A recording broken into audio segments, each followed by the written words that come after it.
Plastic waste in river cleaning. Velapur नाम के गांव में राजेंद्र नाम का एक युवक रहता था। वो प्रकृति का पुजारी था, इसलिए वो गांव के लोगों को इकट्ठा करता और प्रकृति के संरक्षण के बारे में बताता रहता था। एक दिन उस गांव के तालाब में प्लास्टिक का कूड़ा बहुत जमा हो गया था। तब राजेंद्र ने लोगों को बुलाया और कहने लगा, देखिए भाइयों, अब पेड़ पौधों को क्या पड़ी है कि हम इंसानों के लिए आहार का प्रबंध करें, उसी तरह पानी को भी कोई जरूरत नहीं है कि हमारे पीने का इंतजाम करें। वैसे ये सब बातें आपसे आज मैं इसलिए कर रहा हूँ कि हमारे गांव के कुछ निकम्मे लोग प्लास्टिक का सारा कूड़ा ले जाकर गांव के तालाब में फेंक रहे हैं। वो मेरे सहनशीलता का परीक्षा ले रहे हैं। अगर हिम्मत हो तो ऐसे कमीनों को सामने आना चाहिए। अगर मैं जान जाऊं कि वो कौन है तो एक एक को पकड़कर खूब पीटूंगा। ये सुनकर उस गांव में रहने वाले बद्री और जीतू बाहर आए। जीतू राजेंद्र से क्यों भैया, अपने आप को बड़े हीरो समझते हो हैं? भाई तालाब में कूड़ा फेंकने वाले हम ही हैं। नहीं नहीं, अगर हमारा दिमाग खराब हो गया तो सारा कूड़ा लाकर यहाँ पर भी फेंकेंगे। हम इतना घटिया लोग हैं, समझे बच्चों? बस यूं कहते ही राजेंद्र को बहुत गुस्सा आया। उसने जीतू को कस के एक मुक्का मारा और उसे तालाब में धकेल दिया। जीतू, जो तैरना नहीं जानता था, चिल्लाने लगा, बचाओ बचाओ, मुझे बाहर निकालो। ये देखकर बद्री, अरे पागल, वो तैरना नहीं जानता, अगर मर गया तो तुम क्या करोगे? यूं कहते ही राजेंद्र ने बद्री को भी एक जोर से लात मारा। बद्री भी उछलकर तालाब में जा गिरा और चिल्लाने लगा, बचाओ बचाओ। यूं जब राजेंद्र को शक हुआ कि दोनों मर जाएंगे, उन दोनों को पकड़कर पानी से बाहर निकाला।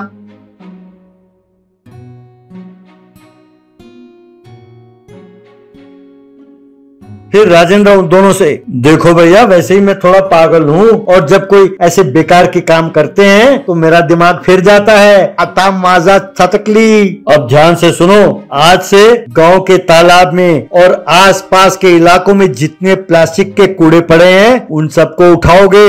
इतना ही नहीं, गटर से भी उठाना हो तो उठाओगे। अगर ये सब करने में आनाकानी की तो तुम्हें तालाब में नहीं, गाँव के पास वाले नदी में धकेल दूंगा। यूं कहकर चला गया।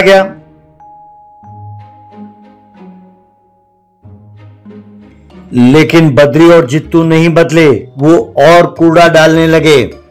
एक दिन राजेंद्र ने प्लास्टिक पाइप्स का एक उपकरण बनाया और उसमें जाली डाला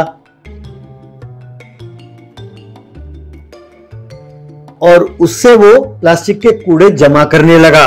यूं काफी सारा कूड़ा को उसने जमा करके तालाब के किनारे ले आ रहा था।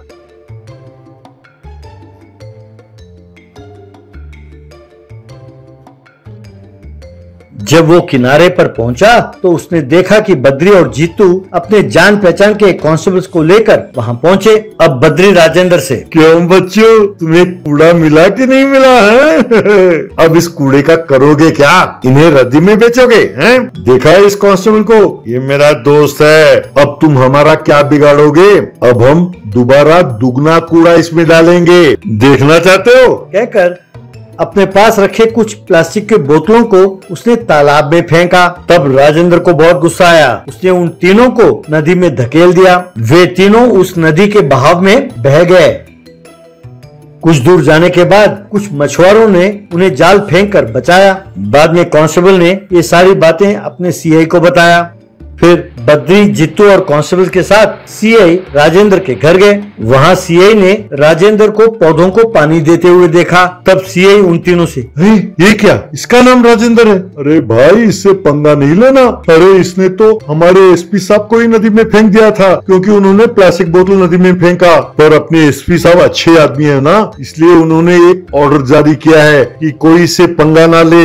अगर एसपी साहब को पता चल गया कि मैं यहाँ आया हूँ तो मेरी नौकरी जाती रहेगी। मैं तो ये कहता हूँ कि तुम लोग भी इससे माफी मांग लो। तब कांस्टेबल, क्या बात कर रहे हैं साहब, इस पागल ने तो हमें मारने का पूरा प्लान बना लिया था और आप चाहते हैं कि हम चुपचाप देखते रहें? तब सीआई, अरे तेरा दिमाग खराब है, तेरे समझ में नहीं आता? मैं कह रहा हूँ ना, इसने तो अपने एसपी साहब को ही पानी में धक्का दे दिया था। मेरी बात मानो, इससे माफी मांग लो, वरना नुकसान तुम्हारा ही है। पता नहीं किसे कब धक्का दे दे।